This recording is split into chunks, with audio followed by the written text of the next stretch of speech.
So today's class we will see about how bone loss occurs and what are all the patterns of bone destructions. Today's learning outcomes are define various bone loss patterns, list 5 different bone changes in periodontal disease, classify 3 different intrabony defects, differentiate various bone loss patterns in radiographs. So coming on to the content, what are all the things we are going to see today is starts with introduction, pathogenesis of pocket formation, pathways of bone destructions, characteristics of bone destructions, mechanism of bone destruction, factors in determining the morphology of periodontal disease, and differentiate different types of bone destructive patterns. So what is periodontitis? Periodontitis, we already know it is a multifactorial disease which is an inflammatory disease which results in destruction of bone and formation of periodontal pocket. Periodontitis is not always preceded by gingivitis. Most of the cases the disease will arrest as gingivitis and stay as gingivitis for a longer period of time. We cannot predict when it is going to change from gingivitis to periodontitis. So not all the gingival disease will progress to periodontitis, but some gingival disease may progress to periodontitis. Periodontitis is only when there is a break in the continuity of the epithelium happens and there is an apical migration of the junctional epithelium. Till the apical migration of junctional epithelium happens, it is still called as gingivitis. Once the migration starts happening, then it moves towards periodontitis from gingivitis. The transition from gingivitis to periodontitis is associated with changes in the bacterial plaque. Most of the times it is a gram-negative bacteria. There is a change from a gram-positive bacterial flora to a gram-negative bacterial flora during the change of gingivitis to periodontitis. In advanced stage of gingivitis, the number of motile organisms and spirochetes increases where the number of cocci rods and straight rods decreases. That is basically the spirochetal or a gram-negative anaerobic organism increases in numbers, which results in the formation of periodontal destruction. So the cellular components of the infiltrated connective tissue also changes with increasing severity of the lesion. There will be a change in the fibroblast and lymphocytes, which in stage 1 gingivitis you will see more about a fibroblast and lymphocyte type of defect, a T lymphocyte, whereas in stage 4 it changes to a plasma cell or a B lymphocyte type of lesion. So once it changes into a plasma cell or a mast cell type of lesion, then the disease start progressing. There will be bone loss and tissue loss happens. So this we know the pathogenesis, the stages of gingivitis or initial, early, established and advanced stages. Most of the time the gingivitis stays at gingivitis. Even in advanced lesions there will not be any active pocket formation happens. The advanced lesion may stay as an advanced lesion for a longer duration of time without any detection or detachment in the attachment between the junctional epithelium and the CEJ. Only when there is a break in the continuity between the junctional epithelium and the CEJ and there is an apical migration of the junctional epithelium, then it is called as periodontitis.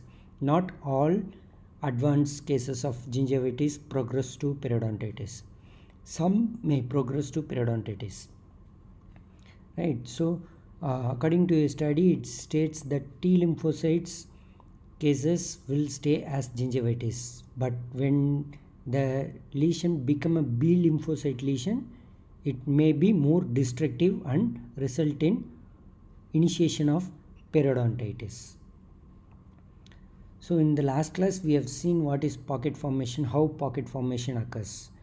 We have seen the two mechanisms how the pocket formation occurs. One mechanism where there is an increase in the polymorphonuclear neutrophils which comes out from through the junctional epithelium into the sulcus. When there is increase in the number of PMNs, which is counts more than 60%, then there will be break in the continuity of the epithelial attachment. The other model is when there is an inflammation, there will be destruction of collagen apical to the junctional epithelium, which results in formation of a wide space apical to the junctional epithelium, whereby the junctional epithelium starts migrate apically. This is the mechanism. Basically the pocket formation occurs. Why we are talking about pocket formation here? Without pocket formation, there will not be any bone destruction. Most of the time there will be pocket along with bone destruction, with some exceptions like trauma from occlusion.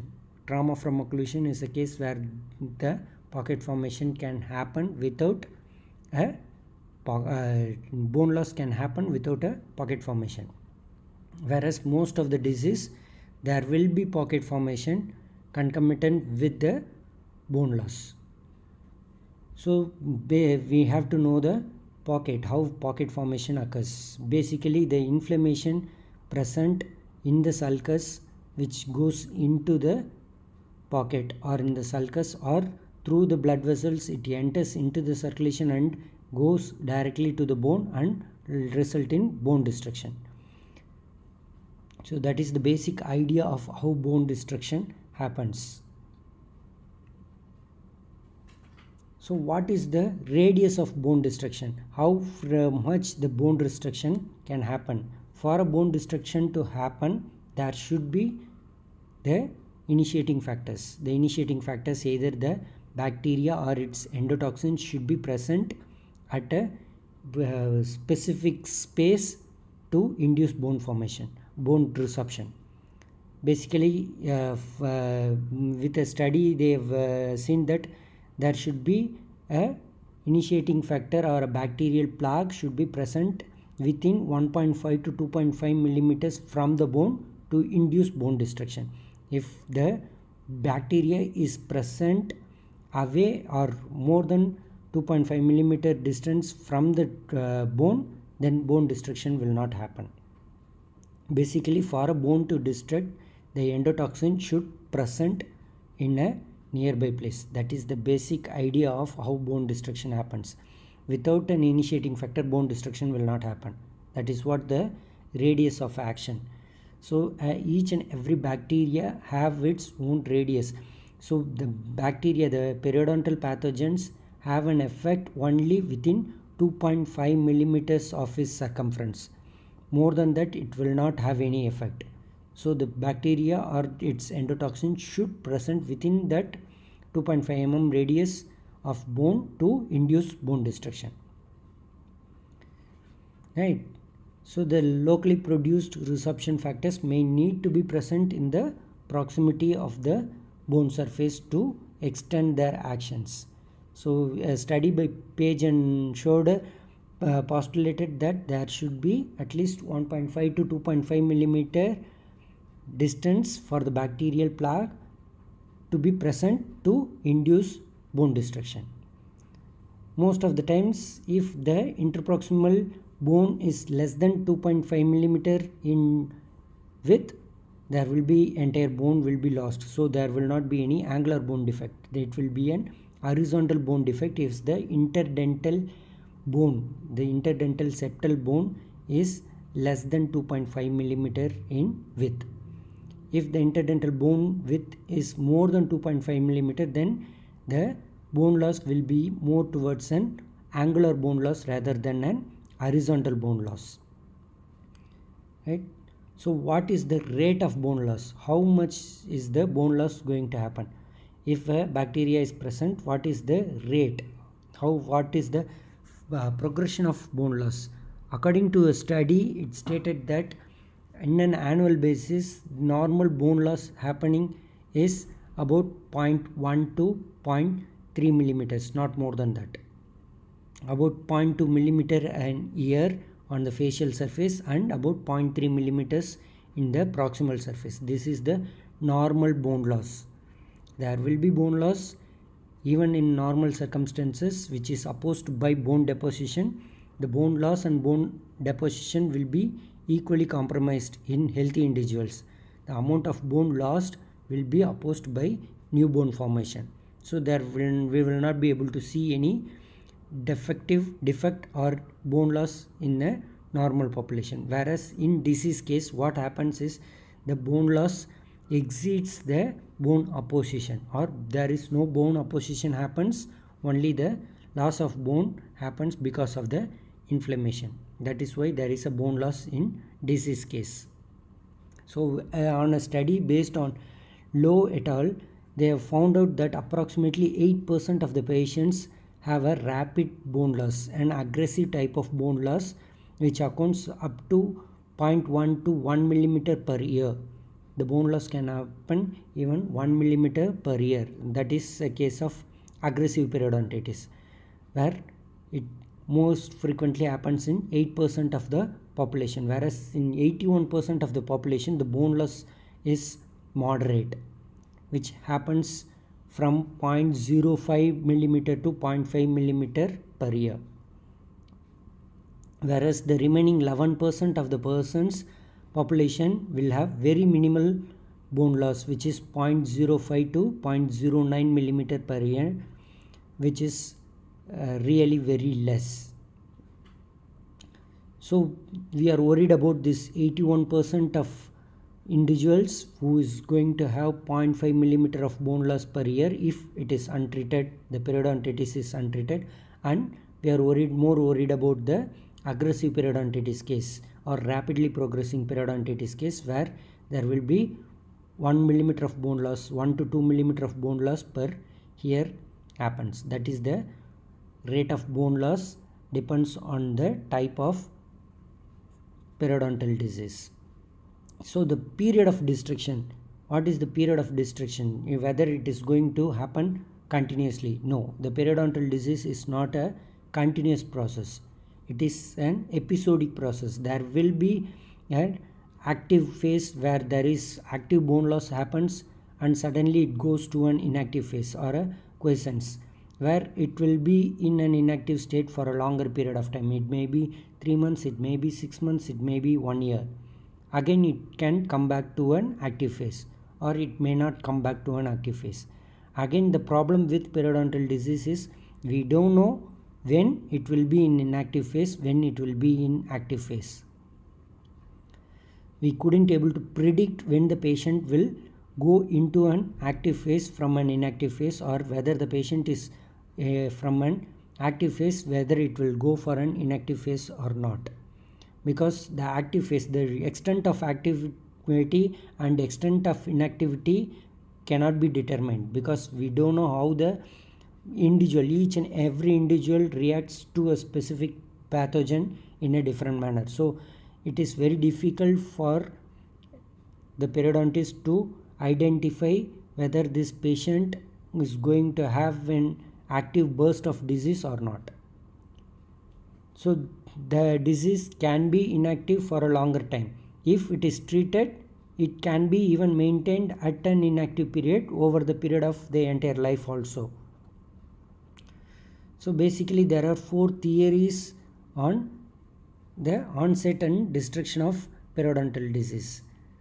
So one theory states that there is an gingival ulceration which results in pocket formation. This pocket formation is in accordance with bone destruction. A burst in destructive activity associated with subgingival ulcerations and an acute inflammatory reactions result in rapid loss of bone. So the pocket formation is coincide with bone loss. That is one theory. The other theory states that when there is a change in the bacterial plaque from a gram positive to a gram negative organisms, which will result in more bone loss. Until it was a gram positive organisms, there is no bone loss happens. Once there is a gram negative flora changes, the gram positive flora changes to a gram negative flora, there will be an active bone loss or bone destruction starts happening. That is one more theory. The third theory states that the host response till it was an T lymphocyte response to the bacteria, there is no bone destruction. But when the response by the host from a T lymphocyte to a B lymphocyte type of response, then it become a destructive type of bone or destructive type of disease which results in bone destruction happens. The fourth theory states that because of the invasion of the bacteria, the periodontal pathogens are tissue invasives. So these bacteria can invade into the tissue.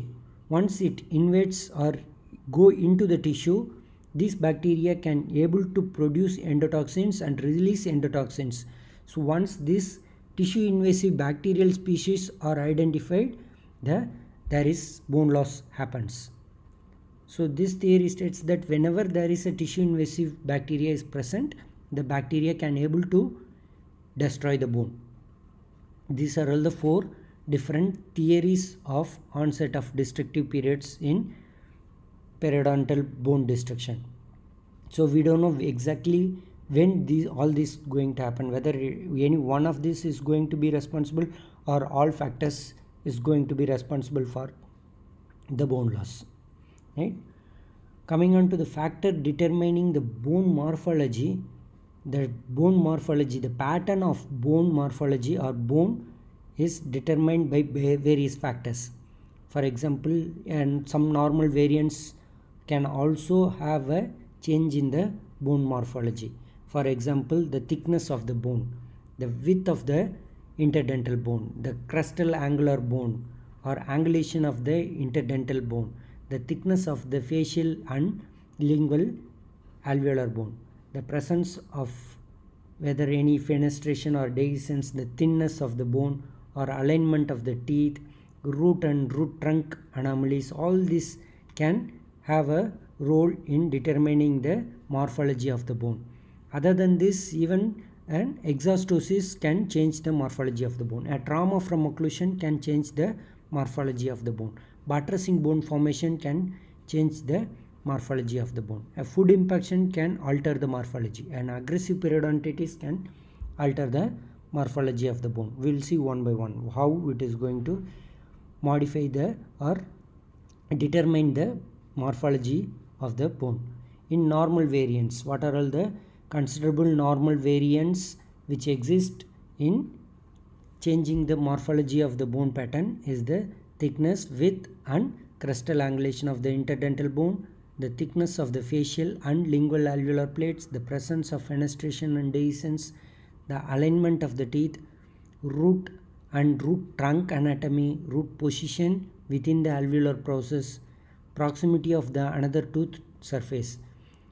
For example, if the adjacent tooth are too close to each other, the bone may not be present in the interdental region because the tooth is more adjacent to each other, so that the periodontal ligament will be present and result in bone destruction, or there will not be any bone, or very thin amount of interproximal bone will be present. These are all normal variants we can see in patients. This cannot be taken as a disease because of the root proximity, right? So that is one of the example.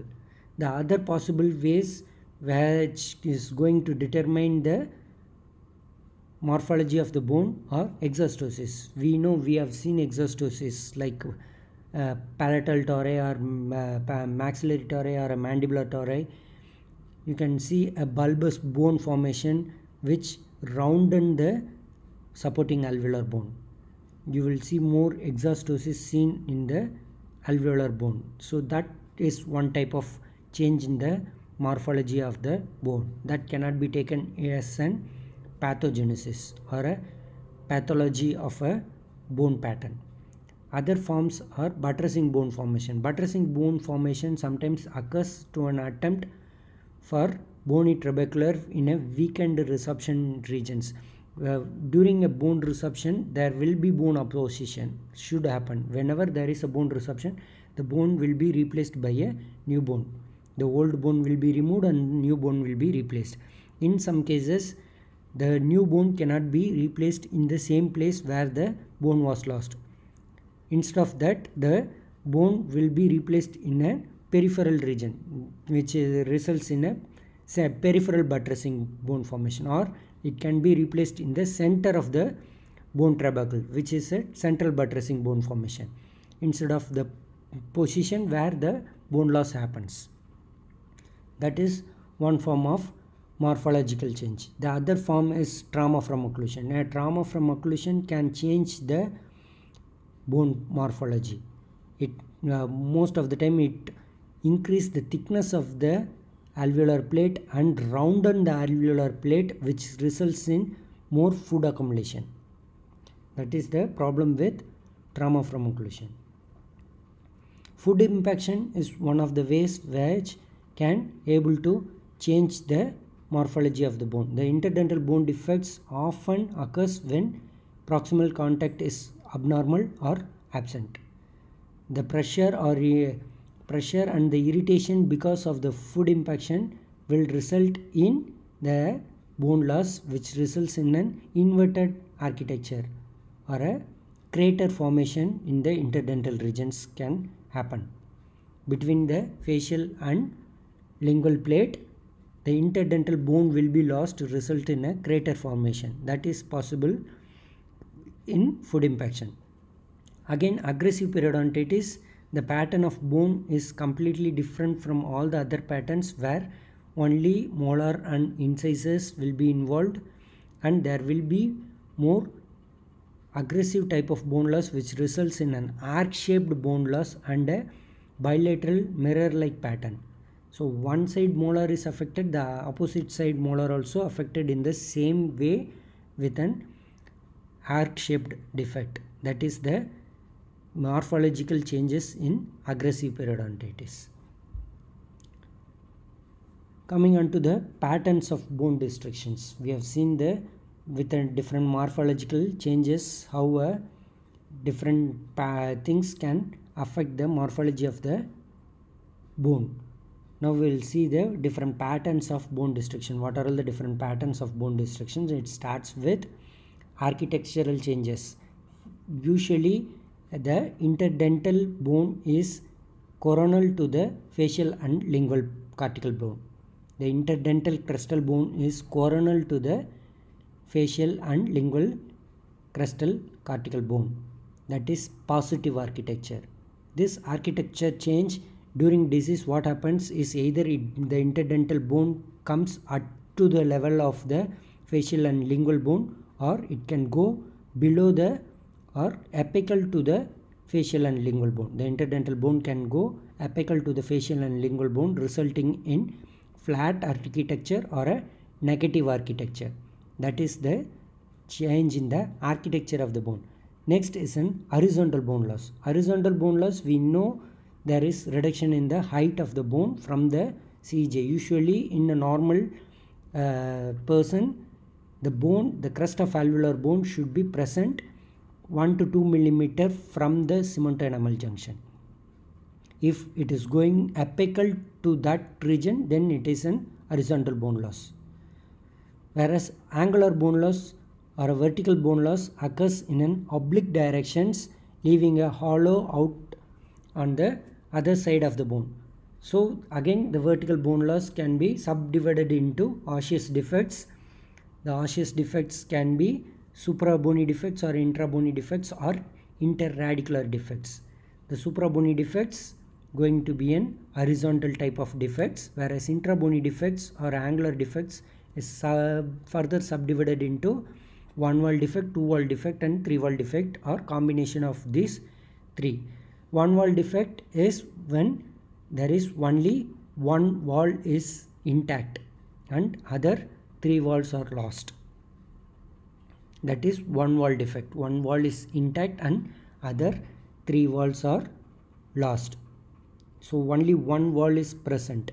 Either it may be an distal wall or a mesial wall or a buccal wall or a lingual wall. Right? In a two wall defect, it limits to two osseous walls present from the tooth surface. two walls will be present and other two walls have been lost. Most frequently the walls which is lost is a facial wall and the interdental wall. Tooth surface wall and a facial wall are the most frequently lost walls, and the mesial or distal wall and the lingual wall will be intact. Three wall defect is when three walls are present and one wall is missing. This most of the time the third wall which is going to be the fourth wall which is going to be missing is an tooth surface wall. The tooth surface wall is lost and the facial, lingual and mesial or distal wall is intact. That is three wall defect. Combined osseous defect is the defect where it is a combination of any of this. Either two wall present with the third wall, half of the wall is present and half is absent, or there is an one wall defect from the cervical region to the middle third, and there is a three wall defect from the middle to the apical third, or it may be two wall in one side or three wall in other side.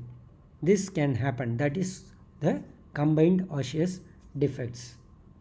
The other type of wall defects or bone destruction pattern is osseous crater. I already told you what is osseous crater is. During feed impaction there will be interdental alveolar bone loss with intact facial and lingual wall, which results in an apical movement of the interproximal bone without a loss of facial and lingual cortical bone, which results in a crater formation in the interdental region alone. Right? Whereas intrabony defect, there will be a root surface wall which is lost. But most frequently, because of the food impaction, you see a crater formation. The reason for high frequency of crater is the interdental area, which collects more amount of plaque and very difficult to clean. A normal flat or even concave faciolingual shape and the interdental septa is in septum of the lower molars may favor the formation of crater or a vascular pattern of the gingiva, where the vascular pattern moves towards the interdental region, which results in the inflammation. Moving the inflammation to the interdental region can result in crater bone loss. The other types of bone loss are ramps. Ramp is a type of bone loss when there is a bone loss happens with irregular in shape. A bone loss, alveolar bone and its supporting bone loss that which is lost to a degree in such a manner that the margins of the deformity are at different level. For example, the facial bone level is more coronal compared to the interproximal bone level.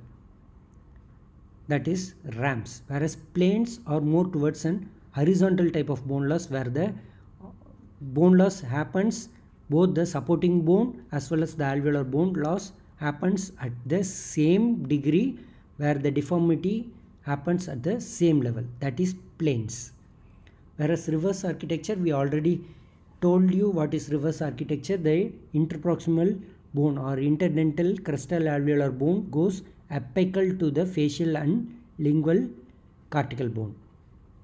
That is reverse architecture. Or it may be an hemiseptal defect. Hemiseptal defect is an one wall defect. It is a type of one wall defect where only one side of the tooth, for example on the distal aspect of a tooth, you will see a hemiseptal defect where only one wall is present, whereas on the mesial aspect of the tooth there is no bone loss. That is hemiseptal defect.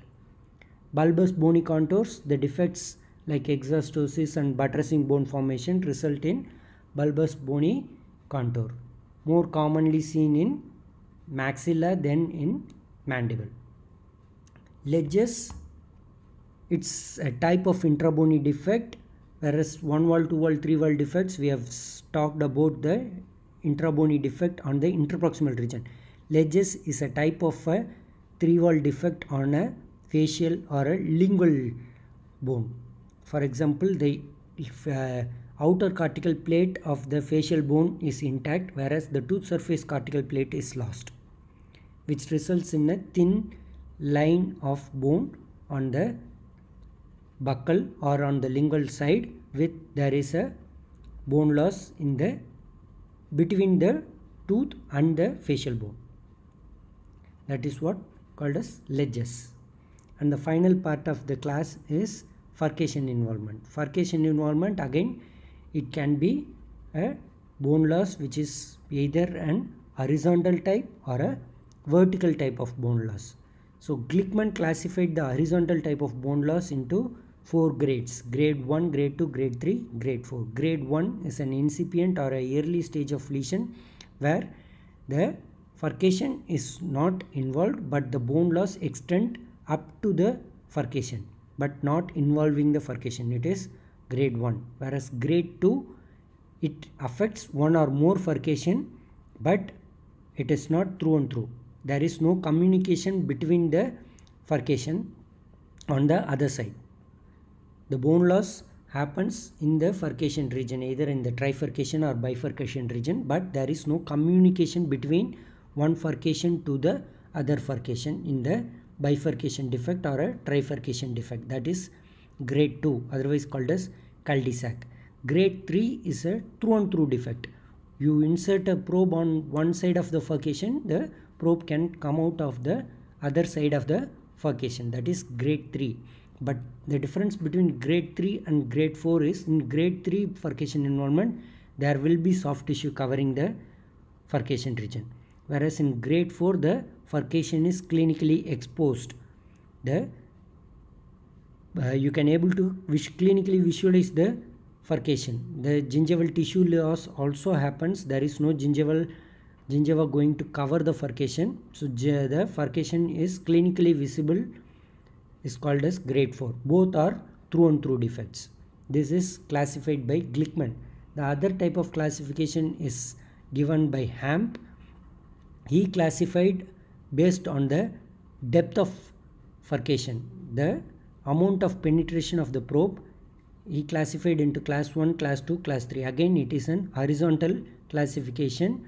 If the probe can penetrate less than 3 mm on the horizontal attachment, then it is class 1. If it moves more than 3 mm on the horizontal component, it is class 2. And if there is a through and through furcation involvement, it is class 3. This is a classification given by Hamp. The third type of classification is given by Tarnow. It is basically the horizontal component was Glickman's component. So he follows Glickman's horizontal component and given subclass for the vertical component. The subclass he have given for vertical component into subclass A, B and C. So subclass A is the furcation involvement, the horizontal furcation involvement with vertical component which is less than 3 mm. The vertical bone loss is less than 3 mm is classified as subclass A. Vertical component between 4 to 6 mm is classified as subclass B, and if the vertical component is more than 7 mm, it is classified as subclass C. This is vertical component, classification of furcation based on the vertical component.